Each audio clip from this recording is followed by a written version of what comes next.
जनता garage में अपने अपने दर्द लेकर लोगों को आए हुए एक अरसा हो गया है। कुछ ऐसा करना होगा जिससे लोगों को ये पता चल जाए कि जनता गैराज के दरवाजे अब उनके दुख और तकलीफें बांटने के लिए फिर से खुल गए। अंत से ही शुरुआत करेंगे।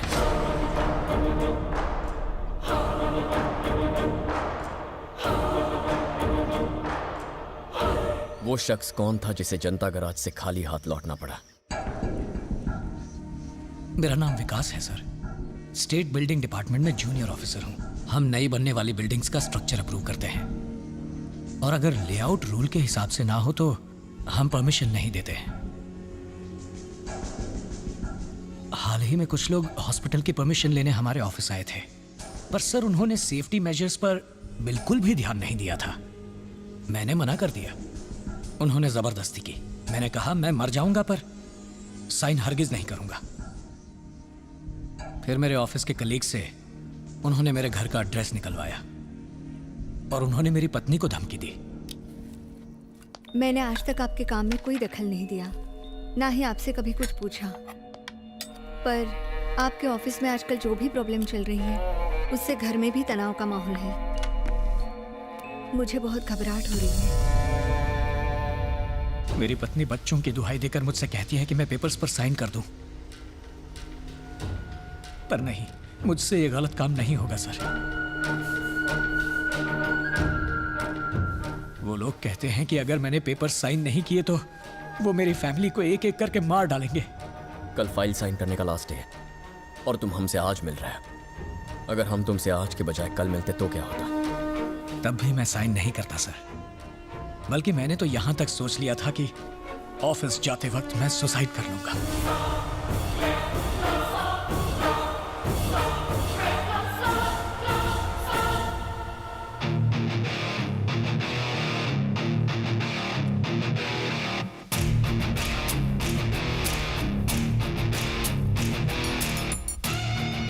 अब ये तुम्हारे अकेले की लड़ाई नहीं है, ये जनता गैराज की लड़ाई है। कल का दिन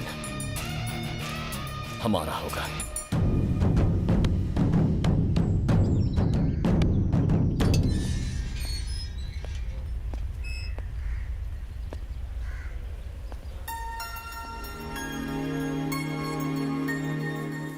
पापा मैं बताऊं कल स्कूल में क्या हुआ?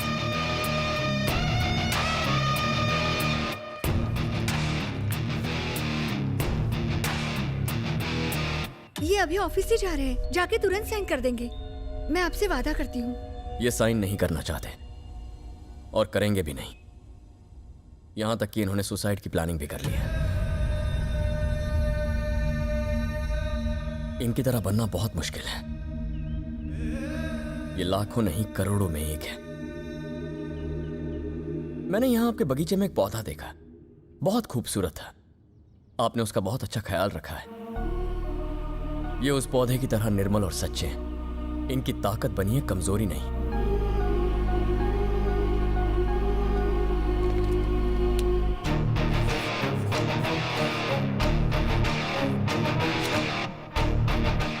ये हमारे जनता गैराज का फोन नंबर है।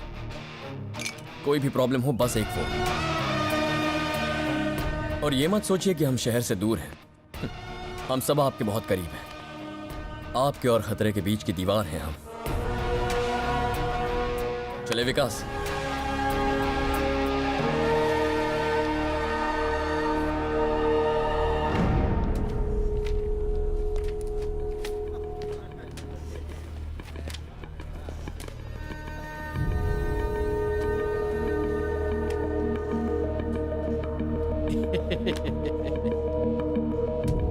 अरे वाह वाह, देखो हमारे ऑफिस का सुपरस्टार आ गया। देखा क्या रमेश, आज तो ऑफिस में बैठ के लाइव सुपरहिट मूवी देखने को मिलेगी। एकदम धमाल।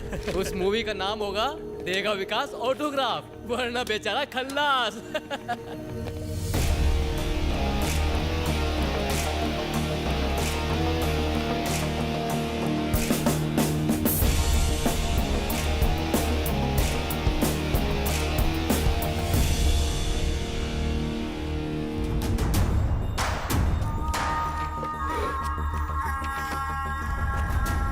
मुकेश राणा के हॉस्पिटल की फाइल लाया हूँ। सारे डॉक्यूमेंट्स है, पूरे 23 साइन चाहिए। चल साइन कर। इतने सारे साइंस का, इतनी सारी फाइल्स का, आखिर तुम करते क्या हो? ये प्रोजेक्ट पास करने के लिए मुकेश भाई का नाम ही काफी है। प्रोजेक्ट रूल्स के मुताबिक नहीं है, इसलिए मैं पेपर्स पर साइन नहीं करूंगा। क्यों बे, नशा करके आया क्या? मैं तो नहीं आया, पर मुझे लगता है जिसने ये प्रोजेक्ट बनाया है उसने नशे में बनाया होगा। मुकेश भाई से पंगा? तुझे अपने परिवार की फिक्र नहीं है क्या? मैं इस प्रोजेक्ट को रिजेक्ट कर रहा हूं।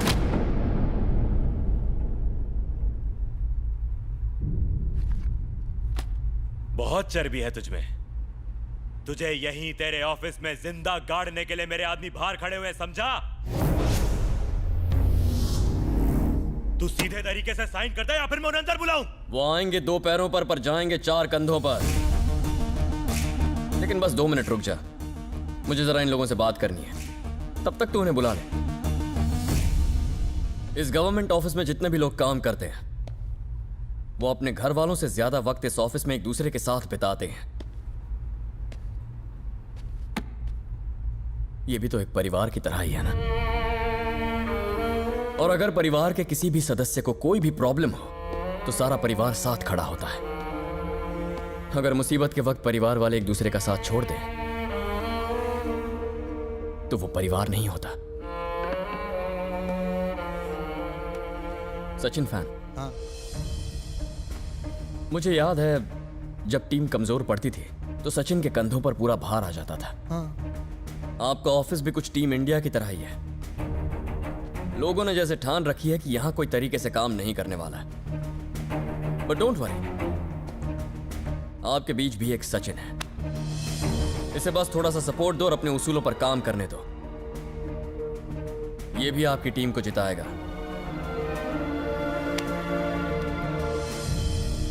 आपकी उम्र देखकर लगता है आप जल्दी रिटायर होने वाले हैं।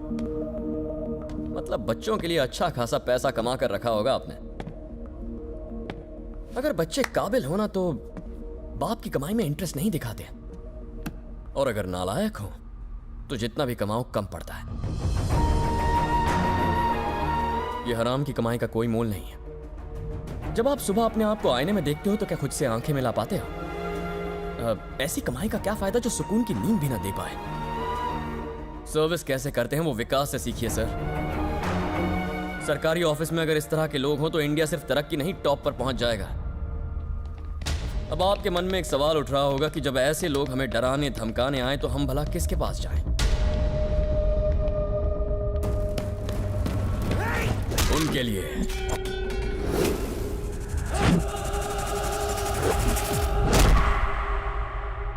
जनता का राज है।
ताकतवर लोगों को कमजोरों को डराने का बहुत शौक होता है, बट फॉर अ चेंज कमजोरों के पीछे ताकतवर लोग खड़े हैं। जनता गराज। मैं आनंद। मुझे यहां बुलाने की वजह? थैंक्स।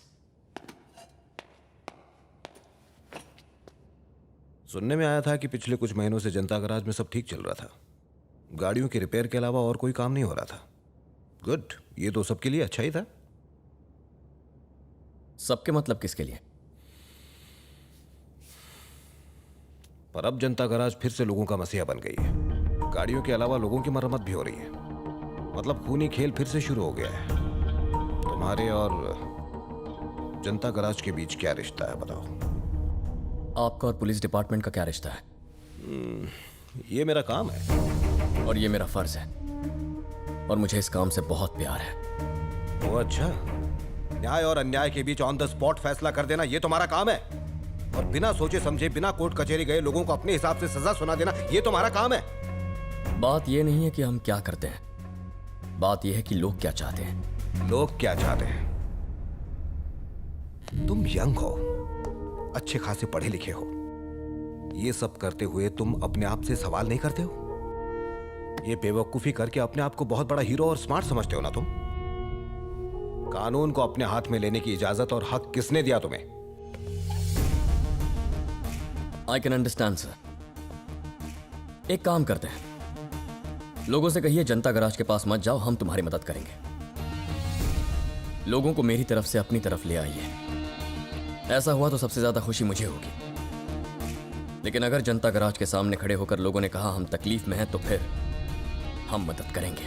आई होप दोबारा हमारी मुलाकात ना हो। All the very best sir.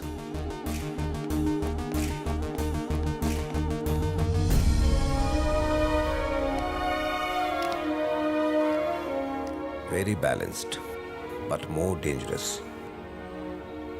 इस लड़के का फैमिली बैकग्राउंड पता करो, इससे जुड़ी हर इंफॉर्मेशन चाहिए मुझे। Okay sir.